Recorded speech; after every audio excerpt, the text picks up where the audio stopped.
कहीं न कहीं शमीम को भी इस चीज़ की समझ आ गई है कि उनके वालिद साहब की हालत काफ़ी नासाज़ हो चुकी है और वो अंदर ही अंदर काफ़ी परेशान है कि अगर कुछ हो गया तो सारा इल्ज़ाम उस पर आ जाएगा।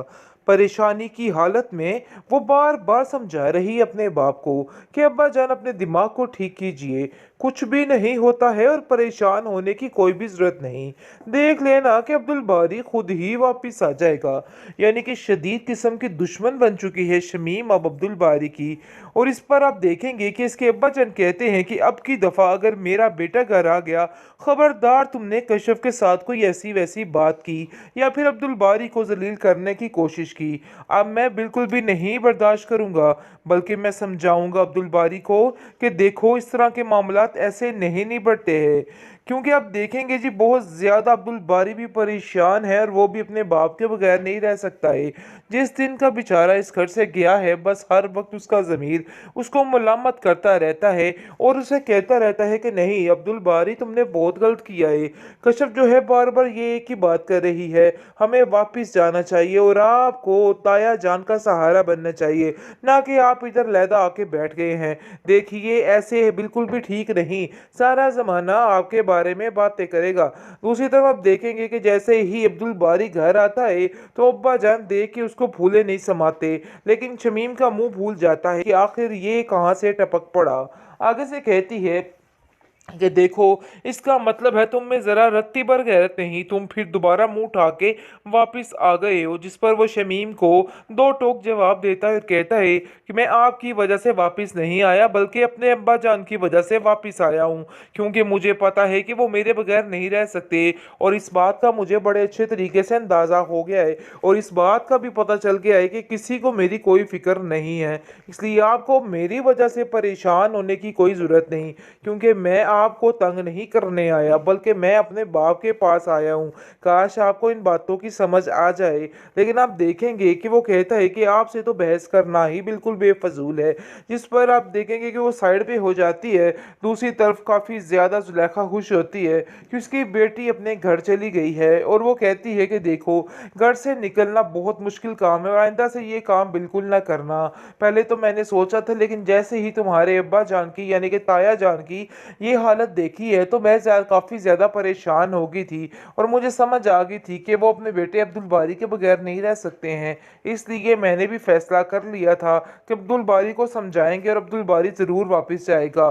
जिस पर आप देखेंगे कि अब्दुल बारी से मिलके अब्बा जान कहते हैं कि बेटा तुम अब कभी भी ये हमाकत ना करना वापस जाने की, जो हुआ सो हुआ, लेकिन अब जाने का सोचना भी ना, क्योंकि अब अगर शमीम ने तुमसे कोई ऐसी वैसी बात की तो मैं शमीम को नहीं छोड़ूंगा। जिसको सुनकर वो कहता है कि आपको किसी से भी लड़ने झगड़ने की ज़रूरत नहीं है, बिला वजह अपना दिमाग क्यों आप ख़राब कर रहे हैं। मैंने सुना है आपकी तबीयत ख़राब हो गई थी, आखिर ऐसा क्या तमाशा हो गया था। छोड़ दीजिए ये सारी बातें, क्यों आप इनकी बातों में लग के अपना दिमाग ख़राब कर रहे हैं।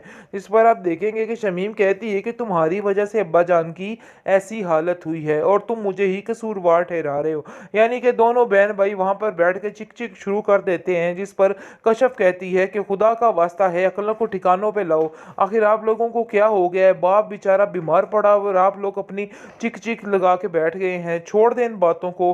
जिसको सुनकर अब्दुल बारी खामोश हो जाएगा और वहां से निकल जाएगा, लेकिन शमीम वहां पर यानी कि खड़ी हो जाएगी और कहेगी कि नहीं, जो कुछ मैं कह रही हूँ वो बिल्कुल दुरुस्त है और हर किसी को मेरी बात माननी ही होगी। कहीं न कहीं शमीम को भी इस चीज़ की समझ आ गई है कि उनके वालिद साहब की हालत काफ़ी नासाज़ हो चुकी है और वो अंदर ही अंदर काफ़ी परेशान है कि अगर कुछ हो गया तो सारा इल्ज़ाम उस पर आ जाएगा। परेशानी की हालत में वो बार-बार समझा रही है अपने बाप को कि अब्बा जान अपने दिमाग को ठीक कीजिए, कुछ भी नहीं होता है और परेशान होने की कोई भी ज़रूरत नहीं। देख लेना कि अब्दुल बारी खुद ही वापिस आ जाएगा। यानी कि शदीद किस्म की दुश्मन बन चुकी है शमीम अब अब्दुल बारी की। और इस पर आप देखेंगे कि इसके अब्बाजान कहते हैं कि अब की दफ़ा अगर मेरा बेटा घर आ गया, खबरदार तुमने कशफ के साथ कोई ऐसी वैसी बात की या फिर अब्दुल बारी को जलील करने की कोशिश की, अब मैं बिल्कुल भी नहीं बर्दाश्त करूंगा, बल्कि मैं समझाऊंगा अब्दुल बारी को कि देखो इस तरह के मामलात ऐसे नहीं निपटते हैं। क्योंकि आप देखेंगे जी बहुत ज़्यादा अब्दुल बारी भी परेशान है और वो भी अपने बाप के बगैर नहीं रह सकता है। जिस दिन का बेचारा इस घर से गया है बस हर वक्त उसका ज़मीर उसको मलामत करता रहता है और उसे कहता रहता है कि नहीं अब्दुल बारी तुमने बहुत गलत किया है। कश्यप जो है बार बार ये एक ही बात कर रही है, हमें वापस जाना चाहिए और आपको ताया जान का सहारा बनना चाहिए, ना कि आप इधर लैदा आके बैठ गए हैं। देखिए ऐसे बिल्कुल भी ठीक नहीं, सारा ज़माना आपके बारे में बातें करेगा। दूसरी तरफ आप देखेंगे कि जैसे ही अब्दुल बारी घर आता है तो अब्बा जान देख के उसको फूले नहीं समाते, लेकिन शमीम का मुंह भूल जाता है कि आखिर ये कहाँ से टपक पड़ा। आगे से कहती है कि देखो इसका मतलब है तुम में जरा रत्ती भर गैरत नहीं, तुम फिर दोबारा मुंह उठा के वापिस आ गए हो। जिस पर वो शमीम को दो टोक जवाब देता है और कहता है कि मैं आपकी वजह से वापिस नहीं आया बल्कि अपने अब्बा जान की वजह से वापिस आया हूँ, क्योंकि मुझे पता है कि वो मेरे बगैर नहीं रह सकते और इस बात का मुझे बड़े अच्छे तरीके से अंदाज़ा हो गया है और इस बात का भी पता चल गया है कि किसी को मेरी कोई फिक्र नहीं है, इसलिए आपको मेरी वजह से परेशान होने की कोई ज़रूरत नहीं, क्योंकि मैं आपको तंग नहीं करने आया बल्कि मैं अपने बाप के पास आया हूँ। काश आपको इन बातों की समझ आ जाए। लेकिन आप देखेंगे कि वो कहता है कि आपसे तो बहस करना ही बिल्कुल बेफजूल है। जिस पर आप देखेंगे कि वो साइड पे हो जाती है। दूसरी तरफ काफ़ी ज़्यादा जुलेखा खुश होती है कि उसकी बेटी अपने घर चली गई है और वो कहती है कि देखो घर से निकलना बहुत मुश्किल काम है और आइंदा से ये काम बिल्कुल ना करना। पहले तो मैंने सोचा था लेकिन जैसे ही तुम्हारे अब्बा जान की यानी कि ताया जान की ये हालत देखी है तो मैं काफ़ी ज़्यादा परेशान हो गई थी और मुझे समझ आ गई थी कि वो अपने बेटे अब्दुल बारी के बगैर नहीं रह सकते हैं। इसलिए मैंने भी फैसला कर लिया था कि अब्दुल बारी को समझाएंगे और अब्दुल बारी ज़रूर वापस जाएगा। जिस पर आप देखेंगे कि अब्दुल बारी से मिलके अब्बा जान कहते हैं कि बेटा तुम अब कभी भी ये हमाकत ना करना वापस जाने की, जो हुआ सो हुआ, लेकिन अब जाने का सोचना भी ना, क्योंकि अब अगर शमीम ने तुमसे कोई ऐसी वैसी बात की तो मैं शमीम को नहीं छोड़ूंगा। जिसको सुनकर वो कहता है कि आपको किसी से भी लड़ने झगड़ने की ज़रूरत नहीं है, बिला वजह अपना दिमाग क्यों आप ख़राब कर रहे हैं। मैंने सुना है आपकी तबीयत ख़राब हो गई थी, आखिर ऐसा क्या तमाशा हो गया था। छोड़ दीजिए ये सारी बातें, क्यों आप इनकी बातों में लग के अपना दिमाग ख़राब कर रहे हैं। इस पर आप देखेंगे कि शमीम कहती है कि तुम्हारी वजह से अब्बा जान की ऐसी हालत हुई है और तुम मुझे ही कसूरवार ठहरा रहे हो।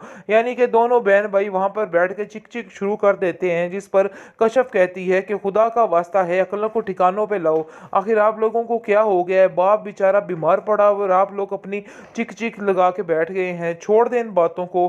जिसको सुनकर अब्दुल बारी खामोश हो जाएगा और वहां से निकल जाएगा, लेकिन शमीम वहां पर यानी कि खड़ी हो जाएगी और कहेगी कि नहीं, जो कुछ मैं कह रही हूँ वो बिल्कुल दुरुस्त है और हर किसी को मेरी बात माननी ही होगी।